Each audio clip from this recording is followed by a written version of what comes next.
మనం చలికాలంలో పెదాలకు మరియు గాయాలపై పూసుకునే వేస్లైన్ ఎలా కనుగొనబడిందో తెలుసా?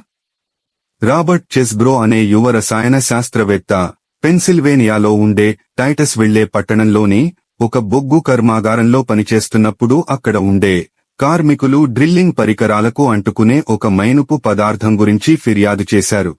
వారు దానిని రాడ్ వ్యాక్స్ అని పిలిచేవారు. బొగ్గు కర్మాగారంలో ఉంటే కార్మికులు రాడ్ వ్యాక్స్ పదార్థాన్ని వారి గాయాలు మరియు కాలిన ప్రదేశాలలో పూయటం గమనించాడు.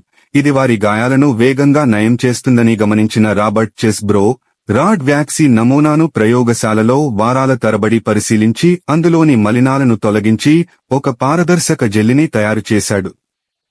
దీనినే ఆయన వేస్లైన్ అని నామకరణం చేశాడు. కాలక్రమేణా వేస్లైన్ యొక్క ప్రజాదరణ పెరిగింది. ఇది కోతలు మరియు కాలిన గాయాలను నయం చేయడం, పొడి చర్మాన్ని తేమ చేయటం వరకు ప్రతిదానికి దీనిని ఉపయోగిస్తున్నారు. చమురు క్షేత్రాలలో ఒక విసుగు పదార్థంగా ప్రారంభమైన రాడ్ వ్యాక్స్ ప్రపంచంలో అత్యంత విస్తరితంగా ఉపయోగించే ఉత్పత్తులలో ఒకటిగా మారింది. అదే వేస్లైన్. ఈ వీడియో నచ్చితే లైక్ చేసి, కామెంట్ చేసి, ఫాలో అవ్వండి. ధన్యవాదాలు.